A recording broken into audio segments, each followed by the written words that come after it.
El Señor esté con vosotros. Lectura del Santo Evangelio según San Marcos.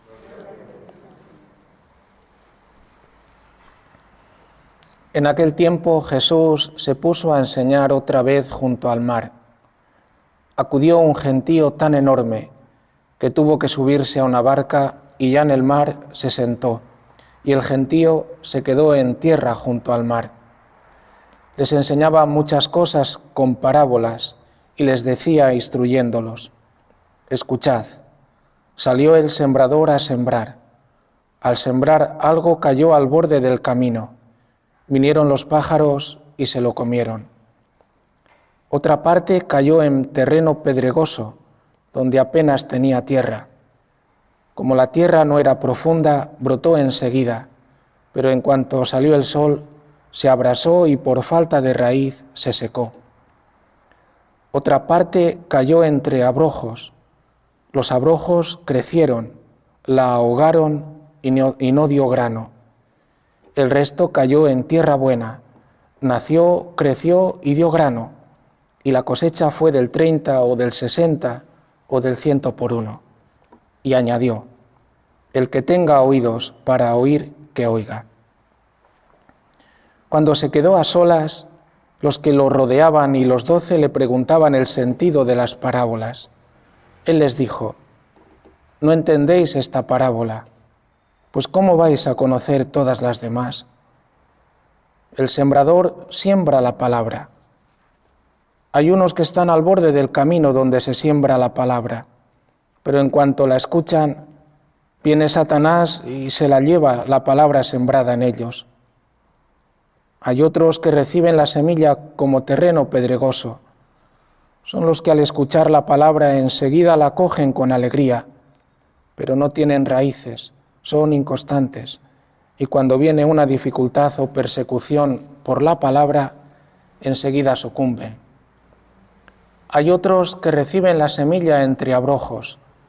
Estos son los que escuchan la palabra, pero los afanes de la vida, la seducción de las riquezas y el deseo de todo lo demás los invaden, ahogan la palabra y se queda estéril. Los otros son los que reciben la semilla en tierra buena, escuchan la palabra, la aceptan y dan una cosecha del 30 o del 60 o del 100 por uno. Palabra del Señor. Gloria a ti, Señor. A veces decimos que son tiempos difíciles los que vivimos, y es verdad. Pero no fueron tiempos más sencillos los que vivió Pablo y los que vivieron Timoteo y Tito. Para mí son auténticos titanes. Cuando Pablo escribe a Timoteo se encuentra en la cárcel y el número de cristianos son contados. Y tienen tal fuerza dentro de ellos que son capaces de sufrir por Cristo. Hasta incluso, como Pablo, derramar la sangre para dar testimonio de que Cristo es el Señor y de que ha dado la vida para la salvación de los hombres. Por eso, Pablo, cuando escribe a Timoteo, a quien quiere como un padre, le llama en esta carta con inmenso cariño, hijo mío, porque desde muy jovencito le había tomado consigo. Y como dice, ¿verdad?, que recuerda las lágrimas de Timoteo cuando le tuvo que dejar en Éfeso e irse Pablo. Porque en la fraternidad cristiana, algo que nutre los corazones es el amor de Cristo. Cuando dos corazones han conocido a Cristo y en Cristo se aman, estos corazones son inseparables. Es el amor que verdaderamente todos tenemos que buscar. Muchos de nuestros afectos los llamamos amor, pero son solamente querencias egoístas que tienen que ser purificadas. Pues dice Pablo: no te avergüences del testimonio de nuestro Señor ni de mí, su prisionero. A veces nos avergonzamos de ser cristianos, de que escuchemos decir que Jesús, nuestro Señor, no ha dado la vida por nada. La ha dado para liberarnos, como dice hoy el Evangelio, de la esclavitud del mal. Dice que hay unos que escuchan y están en el camino. Inmediatamente estos escuchan pero no acogen la palabra, les pasa desapercibida. Lo que dan importancia es a su corazón que está endurecido. Esto es lo que tiene que ser. La palabra les rebota. Dice que Satanás ahí enseguida lo tiene fácil. La palabra la toma como si fueran pájaros que ha caído un poco la semilla en el camino. Ha venido a arrancarnos del dominio de Satanás. Hace 2 días se proclamaba este evangelio, que hay uno más fuerte que viene a echar al fuerte, que ha tomado posesión de nuestra casa. Pero sabéis, proclamar esto no es nada fácil. ¿Vosotros y yo creemos que Jesús ha muerto por nuestros pecados? Hoy cree el mundo, incluso dentro de la iglesia, ya veis qué corriente se está viendo. ¿Hay pecado? Porque va a ser dificilísimo sostener esto. Porque hay una mentalidad que te dice que lo que tú deseas, lo que tú piensas, lo que tú sostienes de ti mismo, esto es lo que vale. ¿Y sabéis lo que dice la Escritura? Que lo que vale es lo que Dios quiere, no lo que yo quiero. Pero ha pasado una cosa con el pecado, que el pecado ha hecho que vivamos para nosotros mismos. Nos ha arrancado, esta es la muerte. La muerte significa que al vivir para mí mismo no puedo soportar a nadie que no haga lo que yo digo, lo que yo pienso, lo que yo quiero. No lo puedo amar. La muerte dentro del hombre es que no puede amar a aquel que es su enemigo. Y enemigos, queridos hermanos, hay distintos términos en la Escritura. Pero enemigos también se convierte el más próximo, el esposo, la esposa, los hijos, porque no son como yo quiero. Y termino separándome de ellos, porque la muerte que llevo me impide amarlos. ¿Ha muerto Jesús por los pecados? Todo está permitido. Pero vuelvo a decir, resulta que la Escritura dice que es Dios quien dice quién es el hombre, cómo es el hombre. Y cuando Jesús muere, dice San Pablo, para que lo dice así, para que nosotros no vivamos ya, para que el hombre no viva ya para sí mismo. Es tremendo, o sea, que todos los hombres estamos viviendo para nosotros mismos. ¿Cuánto nos cuesta aceptar esto? ¿Qué va? No, somos buenísimos todos. Ya, sí, buenísimos todos. Para que ya no vivamos para nosotros mismos. Y continúa, visto ahora la segunda a los Corintios, sino para que vivamos para aquel que murió y resucitó por mí. O sea que ahora yo soy deudor de Él, para vivir por Él, porque ha muerto y ha resucitado por mí. Ha pagado por mí al Eterno Padre la antigua deuda de Adán. ¿Pero la tengo? Dice Moisés, es que esto es toda la Escritura. El hombre se mira a sí mismo y dice, yo lo que yo quiero, sea del color que sea, esto es lo que tiene que ser.